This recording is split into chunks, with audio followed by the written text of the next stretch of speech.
The most unbelievable racing scene in Kyle Busch's story did not happen on a racetrack.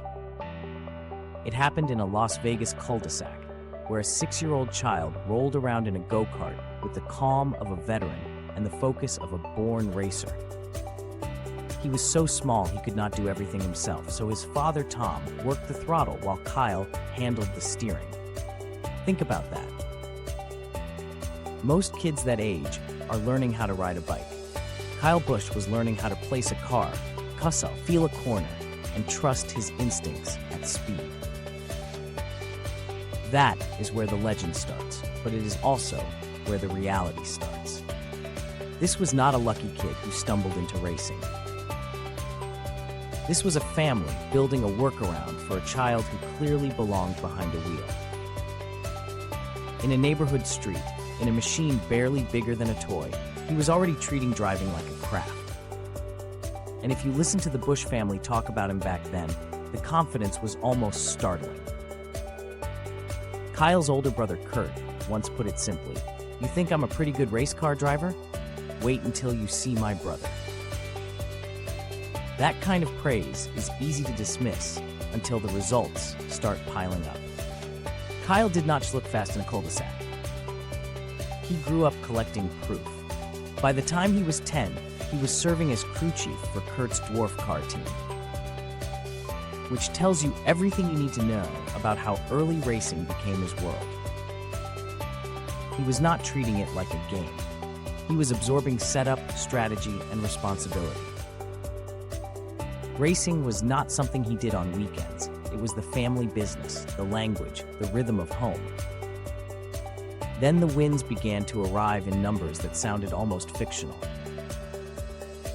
From 1999 through 2001, Busch racked up more than 65 victories in Legends cars and won 2 track championships at the Las Vegas Motor Speedway Bull Ring.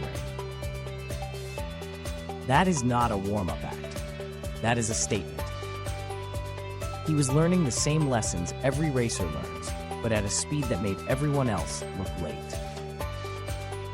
Each win added the same message. This kid was not just good for his age, he was good, period. And that was the real shock. He kept moving upward before most drivers ever had time to settle in one class. In 2001, he jumped into late models and won 10 races at the Bull Ring in a single season. 10. At a level where grown men were supposed to be the experts, Kyle Busch was already forcing the room to adjust to him. He was still a teenager, but his driving looked like it came from someone older, colder, and far more certain. He did not race like he was hoping to belong. He raced like he had already arrived. That momentum carried him into the national spotlight faster than almost anyone expected. On August 3, 2001, at Indianapolis Raceway Park, Busch made his NASCAR National Series debut in the Truck Series at just 16 years old. 16. In the world of NASCAR, that should have been the beginning of a learning curve. Instead, he finished 9th in his very first start. That is the kind of debut that changes conversations. Suddenly, the kid from Las Vegas was not a local story anymore. He was a national one. And he was not done. In just his second truck start at Chicago Motor Speedway, Busch led the race until the truck ran out of fuel with 12 laps to go. That is the cruel beauty of racing. Talent can put you in position, but racing still has a way of reminding you who controls the final outcome. Even so, the message was loud and impossible to ignore. A teenager was already running at the front, making veterans chase him and forcing teams to take him seriously. Not someday, right then. But this story has a twist that makes it unforgettable. Because just as Kyle Busch was proving he could compete with the best, the sport began telling him that his age mattered more than his speed. Late in 2001 at California Speedway, he was fastest in Truck Series practice. Fastest. Then came the problem that had nothing to do with lap time. The weekend's major branding was tied to Marlboro, and because of tobacco sponsorship rules, NASCAR ruled that a 16-year-old could not even remain in that environment. He had done everything right on track, and it still was not enough. That is the strange irony at the center of Busch's early rise. He had the talent to run with the grown-ups, but the business structure of the sport was built around sponsorship money and age restrictions. In 2002, NASCAR introduced a minimum age requirement of 18 for its national series. Fans would later call it the first Kyle Busch rule because the timing was so direct and so personal.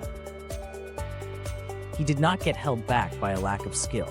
He got held back by a system that was not ready for a driver like him. Imagine that for a second. You are fast enough to make the big leagues uncomfortable, but you are still too young to stay. That is the contradiction that defines his early career. He had already shown he belonged on national tracks, already proved he could finish, lead, and pressure the field, yet the path ahead suddenly narrowed because the sport was changing around him. Not his driving, not his hunger, the rules, the timing, the economics of racing in that era. So instead of continuing immediately in the Truck Series, Busch had to reroute his journey and keep building elsewhere. It was a detour, but not a dead end. In fact, that detour only sharpened the story because it proved something even more important than raw speed. Kyle Busch was so gifted that even when the road closed, everyone knew he would find another one. The boy from the Las Vegas cul-de-sac had already become the kind of driver teams plan around, the kind of talent that forces motorsport to make new rules. That is why his origin story still hits so hard. It is not just about a child prodigy with incredible reflexes. It is about a sport seeing extraordinary ability before it had a place for it. Kyle Busch was ready early, maybe too early. And that is what makes the story feel bigger than one driver. It is a reminder that talent does not always wait for permission, and history does not always move at the speed of the people making it. Kyle Busch's rise began with a 6-year-old in a neighborhood go-kart, and it ended this chapter with a national series benching him for being too young. That is not just a racing story. That is an origin story built on brilliance, frustration, and inevitability. He was always going to be fast. The only question was whether the sport could keep up. If you love stories like this, subscribe for more.